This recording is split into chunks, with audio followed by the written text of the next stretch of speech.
The dawn of 1943 cast a pale, gray light over the English countryside. The airfields of the 8th Air Force buzzed with a nervous energy that only comes before a mission that could change the course of a life, or end it. Across the tarmac, rows of aluminum giants glinted in the mist, each one a testament to the painstaking work of engineers, mechanics, and countless men and women on the home front. Among them, one aircraft would come to symbolize resilience, courage, and the quiet determination that defined a generation, the B-17 Flying Fortress. This particular mission was unlike any other. Intelligence reports had identified a heavily defended German industrial hub, a linchpin in the enemy's war machine. The planners knew the risks, flak concentrations that could tear a plane apart in seconds, fighters that would swarm with lethal precision, and the sheer uncertainty of weather over hostile territory. Yet, amid the tension, the crews prepared with calm determination. They knew the odds, but they also trusted in what they were flying, an aircraft designed not just to deliver bombs, but to survive when the impossible happened. Inside the cockpit, the pilots ran through checklists that had become ritual over thousands of training hours. Every gauge, lever, and switch was accounted for, every engine had been tested to the limits of endurance. The B-17 was no ordinary plane. Its multiple engines, redundant systems, and robust construction allowed it to withstand damage that would have doomed almost any other aircraft. It had earned its nickname for a reason, a fortress in the sky. And today, as the engines roared to life, it would be tested in ways no one could anticipate. The crew boarded with quiet focus, each man settling into his role. The bombardier checked his instruments, the gunners calibrated their positions, the navigator reviewed maps with meticulous care. They were not thinking about fame, medals, or recognition. They were thinking about each other, about the mission, and about returning to the airfield they had left that morning. Somewhere, beyond the clouds, their fates would collide with the deadly efficiency of the German air defense system. As the formation taxied down the runway, engines thundering like a prelude to war, the men could feel the tension vibrating through the aircraft. The radio crackled with last-minute updates, but the pilots' eyes were forward, scanning the sky and the horizon. They had flown many missions, but today, each man carried a sense of unease that only comes when a mission feels different, when danger seems more palpable, more immediate. Yet, even in that tension, there was a quiet confidence. They trusted their plane, they trusted their training, and they trusted each other. The B-17 was a machine, yes, but it was also a shield, a sanctuary, and a symbol of human ingenuity forged under the pressures of war. The formation lifted off, engines screaming against the dawn, and the English countryside fell away beneath them. Soon, they would enter hostile skies, where every second could mean life or death. Anti-aircraft fire would come, fighters would dive, and the plane would be battered in ways that tested every rivet, every wing spar, every ounce of American engineering embedded in its frame. But this flying fortress, built with precision and foresight, was prepared for the impossible. And so, the story of one mission, one plane, one crew, and the deadly skies of 1943 began to unfold. As the formation climbed above the clouds, the sun began to pierce the morning haze, casting sharp glints across the aluminum skin of the flying fortress. The crew adjusted their positions, eyes scanning the horizon, ears attuned to the hum of engines and the distant rattle of other planes. The flight leader checked his instruments once more, nodding at the wingman. Everything was in place. Every plane in the formation represented countless hours of preparation, every man a trained professional who understood the stakes. Crossing the North Sea, the calm of high altitude belied the danger that awaited them. Intelligence reports had warned of concentrated flak near the Ruhr Valley, the heart of Germany's industrial might. The men knew the Germans had perfected their anti-aircraft defenses, creating deadly webs of fire designed to rip aircraft apart before they could reach their targets. But the B-17, with its rugged construction and multiple redundancies, gave them confidence. It could sustain serious damage and still remain airborne, a fortress, not just in name but in deed. Suddenly, the first flashes appeared in the distance. Black puffs of flak erupted against the sky, each one a potential death sentence. The bombardier gripped his instruments, the navigator adjusted for turbulence, and the pilots banked slightly to maintain formation. The flying fortress shuddered as the first shells struck nearby, and for a moment, the silence of the high skies was shattered by the deadly rhythm of enemy fire. One by one, flak impacted the formation. A neighboring bomber shuddered violently as pieces of its wing tore away. The crew of the lead plane held their composure, guiding the flying fortress through the deadly gauntlet. Even as flak scratched the fuselage and peppered the wings with shrapnel, the plane maintained altitude, its engines roaring with unwavering determination. The structure of the aircraft, meticulously designed by engineers thousands of miles away, absorbed what could have been catastrophic blows. The Germans were relentless. Fighter planes began to dive from the clouds, machine guns rattling with precise bursts aimed at the vulnerable bombers. The gunners inside the B-17 responded immediately, each turret a hive of coordinated action. Tracers streaked across the sky, meeting enemy fire head-on. Inside the cockpit, the pilot adjusted throttle and trim to counter sudden jolts from hits that grazed engines and wings. Every man acted in unison, their skill and training turning panic into controlled, purposeful action. At one point, a shell exploded near the nose of the plane, showering the bombardier's station with fragments. The instruments were shaken, dials misaligned, but he recalibrated quickly, refusing to let the mission, or his crew, falter. The navigator, seated just behind, scanned maps and radio signals, guiding the plane through turbulence and evasive maneuvers with a steady hand. This was not a story of one hero, it was a story of many small acts of courage and competence, each one compounded into a collective will to survive and complete the mission. Despite taking hits that would have grounded lesser aircraft, the flying fortress pressed on toward the target. Every rivet, every reinforced panel, every redundant system engineered into the aircraft was being tested in real time. And while the crew faced dangers that could have ended any other mission, the plane held together, rising and falling with a quiet tenacity. It had been built to endure, and it was proving its worth with every passing minute. Above all, the crew trusted the machine beneath them. They didn't think of it as a metal box, but as an extension of themselves, a partner in survival. Every decision, every adjustment, every return fire was amplified by the airplane's resilience. Together, pilot, crew, and aircraft were a singular force moving through the sky, a testament to preparation, skill, and an unspoken commitment to one another.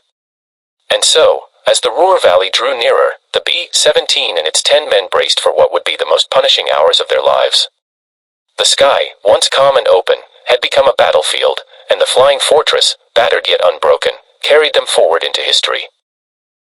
The Ruhr Valley loomed ahead, a patchwork of factories, rail yards, and defensive positions. The moment had come. Flak fire intensified, black clouds exploding like ominous flowers across the sky. The flying fortress shuddered violently as the first round struck. Metal groaned, rivets popped, and for a heartbeat, the plane seemed to tremble under the weight of its own survival. Yet, the crew remained focused, their actions precise, their coordination seamless, the product of countless hours of training, instinct, and trust in the machine that carried them. From the tail gunner's position, tracer rounds streaked toward attacking fighters. German Messerschmitts dived in waves, each pilot hoping to take down what had become the symbol of Allied persistence. The B-17's gunners returned fire with disciplined accuracy.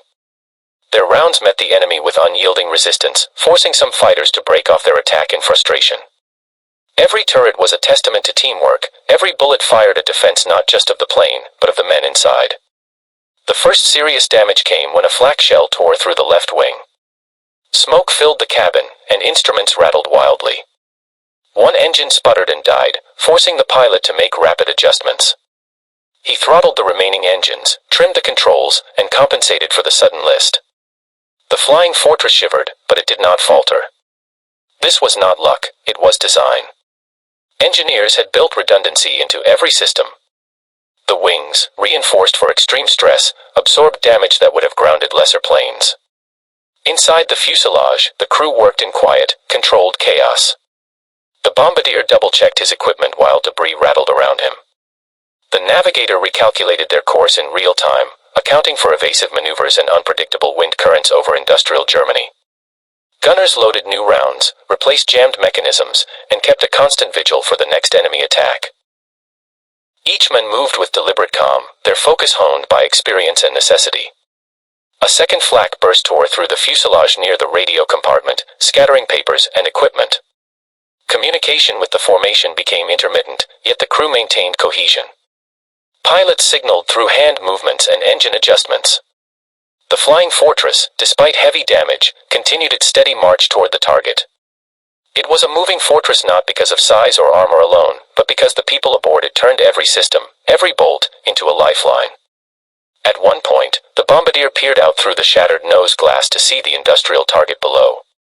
Flames from previous strikes and black smoke from burning factories mingled in the air. Despite the danger, he adjusted the bomb sight, aligned the crosshairs, and prepared to release the payload. It was a moment where precision, courage, and trust in the aircraft converged. The plane had taken hits that would have ended most missions, yet here it was, steady, reliable, and unyielding. Enemy fighters continued to press their attack, forcing the crew to execute sharp maneuvers while maintaining formation. The left engine now barely functioning, the plane responded sluggishly, yet every adjustment was met with the skillful coordination of pilot and co-pilot. The gunners remained vigilant, the navigator calculated every twist of the sky, and the bombardier readied for his moment. The flying fortress was more than aluminum and engines. It was a vessel of collective will, proving that preparation and human ingenuity could withstand even the most relentless assault. When the bombs finally released, the target below erupted in controlled devastation. The crew had completed their mission under fire, and despite the damage, the plane remained airborne. The flying fortress, battered yet unbroken, turned its nose toward home. Every shudder, every groan of metal, every flicker of smoke was a testament to the resilience of both machine and men. They had survived the storm, but the journey back, through a sky still patrolled by enemy fighters, promised further challenges. The sky had transformed into a storm of fire and steel. Flak bursts erupted in rapid succession, black clouds blossoming violently against the pale blue. Smoke began trailing from the left engine, then the right, and for a terrifying moment, the flying fortress seemed to teeter on the edge of collapse. The cockpit crew's hands moved instinctively across controls, trimming, throttling, and banking to maintain stability. Every second counted, every decision mattered. The plane was more than a machine, it was a lifeline, and the men aboard it knew that failure could mean certain death. A violent shudder ran through the fuselage as the tail gunner reported damage to the stabilizer. The rudder had partially jammed. The co-pilot leaned over, assessing engine gauges, while the pilot fought to keep the aircraft level. Sparks from damaged wiring flickered along the walls, smoke curling into the cabin. Yet despite these critical failures, the flying fortress held its shape. The structural design, overbuilt for situations exactly like this, prevented catastrophic failure. This wasn't luck, it was American engineering applied with precision, tested in real time by the men who trusted it. The gunners continued to fend off waves of enemy fighters. Bullets tore through the wings, ripping holes that exposed the sky and allowed gusts of wind to slam into the fuselage. One gunner, pinned behind a turret, adjusted his aim with fractured equipment, refusing to let the plane or his comrades down. Every shot fired, every evasive maneuver executed, relied on the synergy of men and machine, a seamless partnership forged in training, determination, and necessity. Inside the cabin, debris rattled across the floor, instruments dangled from broken mounts, and the bombardier gritted his teeth, stabilizing the bomb sight as the aircraft lurched violently. A piece of shrapnel had punctured a fuel line. Flames licked dangerously close to the wing root. The pilot signaled the crew to prepare for the worst, but he refused to panic. With calm precision, he adjusted throttle and ailerons, compensating for lost lift and altered weight distribution.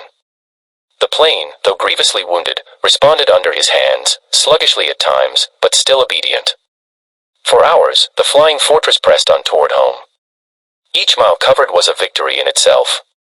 The navigator recalculated routes to avoid known flak zones, finding paths through the clouds that minimized further exposure. The gunners rotated positions to manage exhaustion, eyes never leaving the sky. Even as they passed through patches of anti-aircraft fire, the plane endured, taking hits that would have sent lesser aircraft spiraling into the earth. In the rear, the tail gunner observed one final wave of fighters diving at the crippled plane. He adjusted fire with a calm born of necessity. Enemy pilots reported back to their commanders. The bomber was still flying, engine smoking, fuselage riddled, yet somehow holding formation. The Luftwaffe pilots were forced to break off their attack. For them, it was incomprehensible. An aircraft so battered should have been an easy kill, yet it remained airborne. As the mission neared its end, the crew realized something extraordinary. Despite massive damage, despite engines failing, despite control surfaces partially jammed, the flying fortress had survived. Every panel, every rivet, every redundancy built into its frame had been tested under the harshest conditions. And through it all, the men had remained focused, disciplined, and alive. The plane was more than aluminum and steel. It was a testament to meticulous design, careful preparation, and the unwavering resolve of the crew. As the English coast came into view, the men allowed themselves a moment of quiet acknowledgement. The flying fortress had taken everything Germany had to give, and still, it had brought its boys home.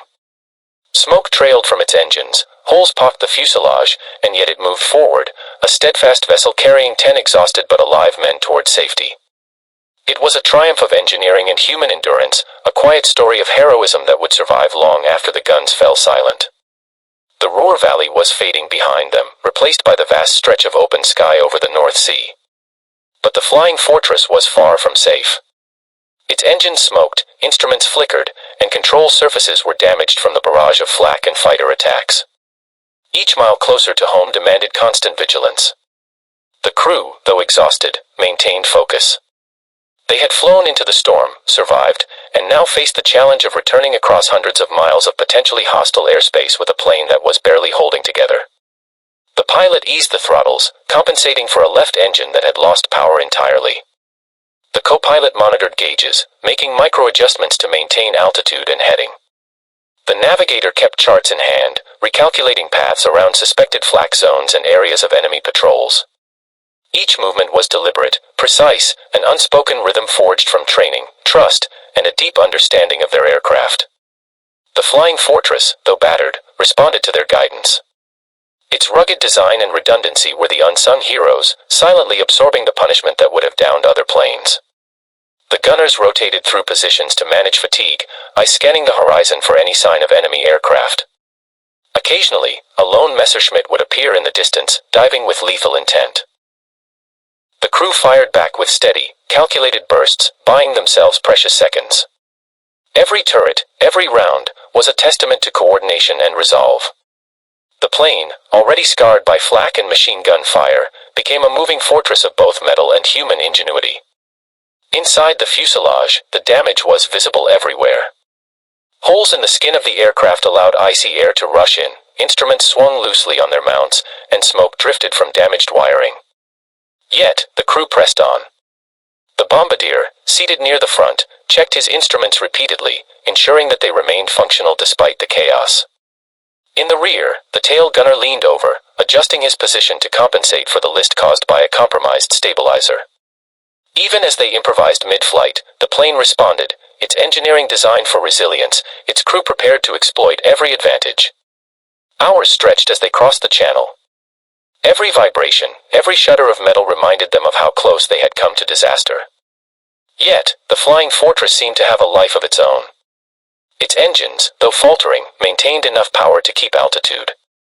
Its structure, stressed to the limits, flexed and absorbed the punishment. And the men, working in perfect coordination, kept it flying.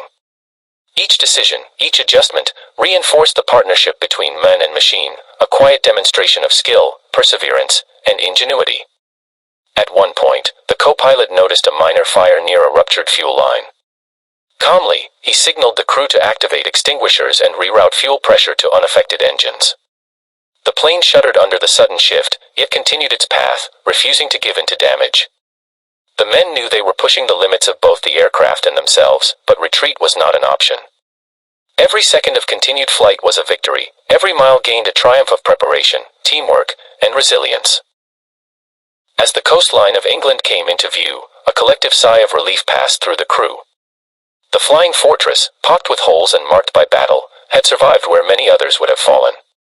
Its engines coughed but roared enough to carry the plane over the final stretch.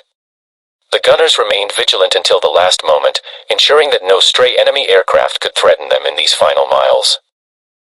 Finally, the familiar airfield appeared on the horizon. Ground crews ran to prepare for landing, eyes wide at the sight of the battered plane still in flight. The pilot guided the flying fortress carefully, compensating for compromised controls, and set it down with precision born of experience. The engines roared one last time as the wheels touched the runway. Smoke drifted from punctured panels, and holes marred the fuselage, yet every man was alive. 10 men, battered but unbroken, had returned home aboard a plane that had truly taken everything Germany had to offer. The airfield buzzed with activity as the battered flying fortress taxied to a stop. Ground crews ran toward the plane, mouths agape at the state of the aircraft. Holes riddled the fuselage, metal panels were torn, and smoke still drifted faintly from the engines. It looked more like a ghost than a functioning warplane. And yet, every man aboard climbed down from the cockpit, exhausted but alive. The sight of all 10 crew members walking away unscathed was almost as remarkable as the aircraft itself. Engineers and mechanics gathered around the plane, their eyes scanning the aluminum shell that had endured the impossible. They touched panels, inspected rivets, and measured damage.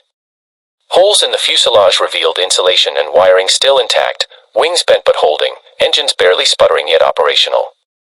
They took notes, shook their heads, and whispered to one another. The B-17 was designed to endure punishment, but seeing it in person, so thoroughly tested in combat, brought a new level of respect. This was not just a plane, it was a statement of meticulous engineering, foresight, and a quiet confidence that American design could endure what others could not. The crew huddled nearby, recounting the events in fragments. Flak had torn through the left wing, a shell had punctured the tail assembly, and fighters had forced evasive maneuvers that would have destroyed almost any other bomber. Yet, step by step, decision by decision, they had managed to keep the aircraft in the air. The pilot described throttling engines and adjusting trim to compensate for the damage. The co-pilot spoke of stabilizing the plane's controls as instruments flickered in and out. The navigator recounted plotting a course through shifting flak zones with limited instrumentation. Every story highlighted human skill in perfect synchrony with an aircraft that refused to fail. Mechanics moved in with tools, carefully examining engines, control surfaces, and the fuselage. They documented the damage with photographs and measurements. The inspection revealed the genius of redundancy: multiple engines, backup hydraulic lines, reinforced wing spars, and robust fuselage design. Each feature had played a role in keeping the aircraft airborne under extreme stress. For those observing, it was impossible not to feel a sense of awe. The plane had been designed, built, and maintained with precision, but it had been tested by fire in a way no workshop simulation could replicate. Even the crew felt a quiet pride. Not boastful, but a deep acknowledgement of what they had flown. They had trusted the flying fortress to hold together, and it had done so. Every maneuver, every return fire from the gunners, and every recalculation by the navigator had been amplified by the aircraft's ability to survive. It was a testament to human preparation meeting human courage, engineered into a flying machine that could carry men through the storm of war. Later that evening, in the hangar, mechanics continued to assess repairs. Reports were written for higher command. They noted bullet holes numbering nearly 200, structural integrity still intact, and engines functioning despite near-catastrophic damage. This plane would return to service after repair, its legend now cemented not only by survival but by the cooperation of crew and machine in moments that tested both to the extreme. The Flying Fortress had endured what few aircraft could. It had withstood the concentrated firepower of Germany's best anti-aircraft batteries, the relentless pursuit of enemy fighters, and the unpredictable forces of combat flight. And yet, it had returned. The crew survived. The plane survived. Together, they told a story not of a single hero, but of a system, human and mechanical, that, when operating in harmony, could endure almost anything. The sun set over the airfield, casting a golden glow on the battered fuselage. Holes, dents, and scars reflected the light like a testament to resilience. For those who had witnessed it, the Flying Fortress was more than an aircraft. It was a silent symbol of endurance, precision, and the quiet heroism of both the men who flew it and the minds that designed it. The night air was quiet over the airfield, yet the echoes of the day's mission lingered. Mechanics and officers walked past the battered Flying Fortress, shaking their heads at the damage it had endured. The men of the crew, still in their flight jackets, gathered nearby. They spoke softly, recounting moments that had tested their nerves, their skills, and their trust in one another. Though exhaustion weighed heavily, there was a quiet satisfaction in knowing that they had survived what few could have imagined. Word of the mission spread quickly among the airmen. Messengers carried reports of a bomber that had returned with nearly 200 bullet holes, engines damaged, tail assembly compromised, yet all 10 men alive. Whispers turned into awe, and awe into legend. Other crews would later refer to the aircraft as the indestructible fortress, a symbol of endurance and reliability in a war where uncertainty and danger were constants. The story was not exaggerated, it was a testament to what careful preparation, teamwork, and engineering could accomplish under the harshest circumstances. The crew sat together in the mess hall, quietly recounting the mission over cups of coffee. The pilot spoke of adjusting throttles to compensate for failing engines, the co-pilot described keeping the aircraft level while instruments flickered, and the navigator detailed plotting a course through the flak zones with limited visibility. Each story reinforced the reality that survival had been a combination of skill, calm under pressure, and an aircraft built to endure the impossible. It was not luck, it was preparation meeting opportunity, courage meeting design. Mechanics continued to examine the plane late into the night. Panels were removed, engines disassembled, and control surfaces inspected. They noted how the structure had absorbed impacts that should have been catastrophic. Every rivet and reinforced spar told a story of thoughtful engineering, decades of experience, and meticulous craftsmanship. The Flying Fortress had survived because it was designed to survive, and because the crew had trusted it to do so. That trust, quietly earned, became the thread connecting men and machine. As the days passed, the aircraft's reputation grew. New crews would walk past it in the hangar, studying the scars from flak and bullets. Instructors used its story as a teaching tool, emphasizing the importance of preparation, coordination, and confidence in one's equipment. The Flying Fortress was more than a plane, it had become a living example of what could be accomplished when human skill and resilient design worked together. Meanwhile, the crew received commendations, subtle acknowledgments of their bravery, their composure under fire, and their unwavering focus on completing the mission. There were no grand speeches or parades. The recognition was quiet, understated, the way that true heroism often is. Yet every officer, mechanic, and fellow airman knew that these men had faced the crucible of combat and emerged intact, thanks to their courage, ingenuity, and the plane that had carried them through. The bomber itself would return to service after repairs, its scars replaced with fresh metal, but the story of its resilience would remain etched in memory. For the men who flew it, it was not merely a machine, it was a partner, a guardian, and a silent testament to what could be achieved when preparation, determination, and design converged. The Flying Fortress, battered but unbroken, continued its missions alongside countless others. Yet among those crews, the legend endured. Tales of the plane that had taken everything Germany had thrown at it and still brought its boys home became a quiet source of inspiration. It reminded them that even in the deadliest skies, skill, teamwork, and trust in one's equipment could carry them through. And so, the story of the Flying Fortress began to ripple outward, a story of endurance, subtle heroism, and the quiet triumph of man and machine working in perfect harmony. Weeks passed, and the Flying Fortress returned to the skies, its scars replaced but its reputation intact. Each mission carried the same dangers, dense flak over industrial centers, swarms of enemy fighters, and unpredictable weather. Yet, the crew who had flown it through its first trial knew that the plane's resilience was more than mere steel, it was a partner that could endure beyond expectation. Their confidence, carefully earned, allowed them to push the aircraft to its limits while remaining composed under fire. On one mission over northern Germany, the bomber formation faced the heaviest concentration of flak they had yet encountered. The sky erupted in black puffs, each one capable of ripping an aircraft apart in an instant. The Flying Fortress, now seasoned with prior damage and repairs, took hit after hit. Metal panels tore, engines groaned, and rivets popped. Yet the plane stayed airborne, each structural reinforcement and backup system silently proving its worth. Inside, the crew moved as one, gunners adjusted to new attack angles, the navigator recalculated a shifting route, and the pilot and co-pilot fought the controls to keep the aircraft level. This mission, like so many before, demonstrated a quiet truth: survival depended not just on the aircraft, but on the people who operated it. Each crew member's skill amplified the plane's design. Quick thinking, split-second decisions, and calm precision turned a heavily damaged bomber into a controlled machine of endurance. A burst of flak might have crippled lesser aircraft, but the Flying Fortress absorbed the punishment, translating human effort into survival. Stories of the plane's resilience spread through the ranks. New crews studied its maintenance logs, inspected its reinforced wing spars, and listened intently as veterans described the maneuvers that had kept it aloft.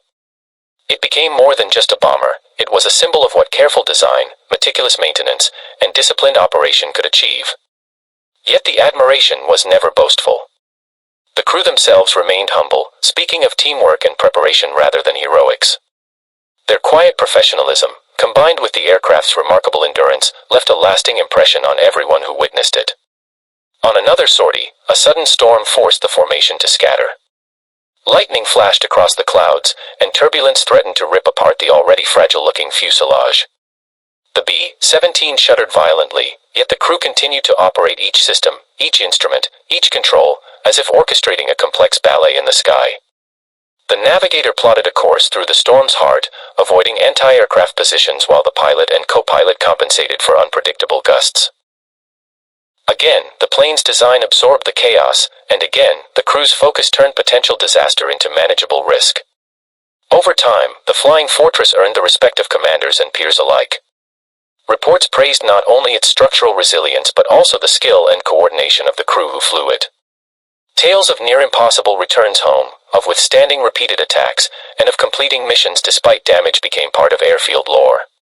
Crews would speak in hushed tones of the plane that seemed to defy the odds, marveling at how human skill and meticulous design combined to produce a force that could endure the harshest tests. By now, the Flying Fortress had become more than a machine. It was a living symbol of endurance and reliability. Every mission reinforced a simple truth: preparation, skill, and trust, both in one another and in the aircraft, could turn the deadliest skies into a domain of survival. The plane, quietly performing its duty, carried men through fire and steel, leaving a legacy that would inspire all who followed. As each mission concluded, the crew returned to the airfield, battered but alive, their aircraft scarred but intact. And with every landing, the legend of the Flying Fortress grew, a story of resilience, discipline, and quiet heroism that echoed across the skies of Europe. The day of the final mission dawned gray and cold over the English airfield. The Flying Fortress, already seasoned from countless sorties, sat ready on the tarmac. The crew moved with quiet efficiency, checking instruments, reviewing maps, and confirming fuel lines. Though weather and enemy resistance would challenge them once more, there was a confidence born from experience. They knew what the plane could endure, and they trusted in one another as they had on every mission before. The target was deep in enemy territory, a heavily defended factory complex supplying Germany's war effort. As the formation climbed to cruising altitude, anti-aircraft fire and fighter patrols were already waiting. The sky erupted in bursts of black flak, and enemy fighters dove in coordinated attacks. The Flying Fortress took hit after hit, wings riddled, engines smoking, and fuselage pocked with holes. Each shudder and groan of metal reminded the crew of the precariousness of their flight, yet panic found no home aboard this aircraft. Every man focused on his task, guns aimed, instruments monitored, and controls adjusted with precision. A flak shell exploded near the tail assembly, partially jamming the rudder. The co-pilot and pilot worked together to compensate, manipulating throttle and ailerons to stabilize flight. The bombardier readied for his moment over the target, his hands steady despite the shaking cabin and shattered windows. The navigator adjusted the course, factoring in the damage and reduced maneuverability. Every move was deliberate, every calculation crucial. It was not luck that kept the plane aloft, it was skill, coordination, and trust in a design built to survive.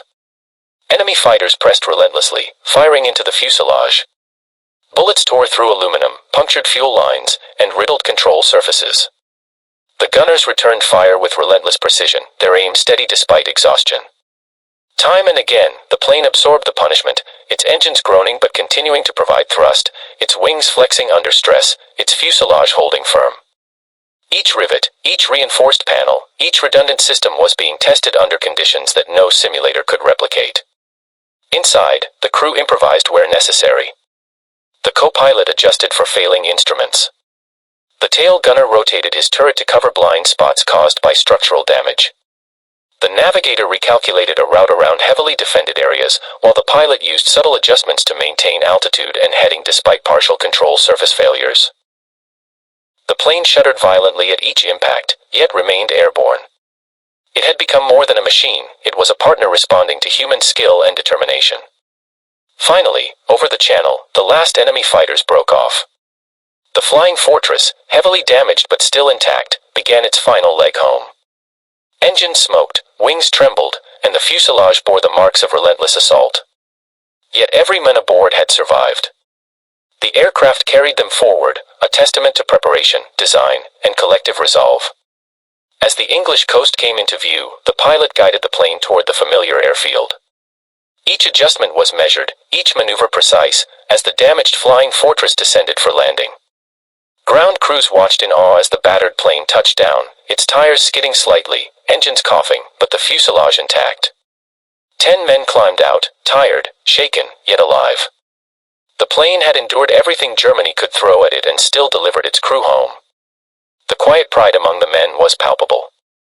No speeches, no fanfare, only the understanding that they had survived a trial few could imagine. The Flying Fortress had proven itself once again, a machine whose resilience was amplified by human skill and courage. It was a story that would echo across airfields, inspiring those who followed and solidifying the bond between men and machine in the crucible of war. The battered Flying Fortress rolled to a stop on the familiar English airfield, its engines coughing and sparking, fuselage riddled with holes, wings scarred from countless flak hits. Yet for all its damage, the aircraft remained upright, intact, and carrying its most precious cargo, 10 exhausted but alive airmen. A hushed awe fell over the ground crews and fellow airmen who rushed to meet them. This was no ordinary return, it was a triumph of resilience, skill, and American ingenuity. As the crew climbed down, each man wore a quiet expression of relief and pride. They had faced flak, fighters, storms, and sheer mechanical adversity. Engines had failed. Control surfaces had jammed. Metal had torn. Yet through all this, the Flying Fortress had not failed them. It had carried them through the deadliest skies of World War II, and it had delivered them home. Their survival was a testament not only to their courage but to the ingenuity and determination that had built this machine, a machine designed, engineered, and maintained by Americans for Americans fighting on the front lines. Engineers and mechanics inspected the plane in awe, marveling at its resilience. They noted each damaged panel, each punctured wing, each scar of battle. But more than the damage, they saw something intangible, the embodiment of American perseverance. This aircraft was a testament to a nation that refused to accept defeat, that believed in the ingenuity of its people, and that had built machines capable of extraordinary feats. Every rivet, every reinforced spar, every engine that still roared under stress reflected the pride, skill, and dedication of a nation fully committed to winning the fight. The story of the Flying Fortress and its crew spread quickly, not through boastful announcements, but through whispers and awe-filled conversations across the airfields of Europe. Young crews studied its damage, listened to the accounts of its pilots and gunners, and felt a renewed sense of pride in what they were a part of. Here was a plane that had taken everything the enemy could give, and survived. Here were men who had faced impossible odds, yet relied on training, ingenuity, and teamwork to return home. It was a quiet but undeniable declaration of American skill, courage, and resilience. For the crew, the sense of accomplishment went beyond survival. They had witnessed firsthand the culmination of American engineering, teamwork, and resourcefulness. Every decision made mid-flight, every maneuver executed under fire, every burst of gunfire returned with precision. It was a manifestation of the same determination that defined their nation. In the silence after landing, one could feel the pride radiating quietly from the men. They had flown a symbol of America's best, and they had lived to tell its story. The Flying Fortress would fly again, repaired and strengthened, continuing to defend liberty in countless missions. But this particular aircraft, and the men who had flown it through near-impossible conditions, would forever serve as a reminder of what America could achieve when ingenuity, courage, and perseverance worked together. It was not just a story of survival, it was a story of American excellence in action. As the sun set over the airfield, its golden light reflecting off the scarred fuselage, one truth became clear: the Flying Fortress had carried not only 10 men home but also the spirit of a nation. It had proven that American determination, skill, and ingenuity could endure even the harshest trials. And for those who watched, it was impossible not to swell with pride, pride in the men, in the machine, and in a country that could conceive, build, and sustain such triumphs. The Flying Fortress and its crew became a legend, a silent emblem of resilience, courage, and ingenuity. They had survived the unthinkable, and in doing so, had left a legacy that would inspire generations. It was the embodiment of a nation's spirit, relentless, unyielding, and steadfast, and a reason for all Americans, then and now, to be proud of the heroes who soared through the skies for freedom.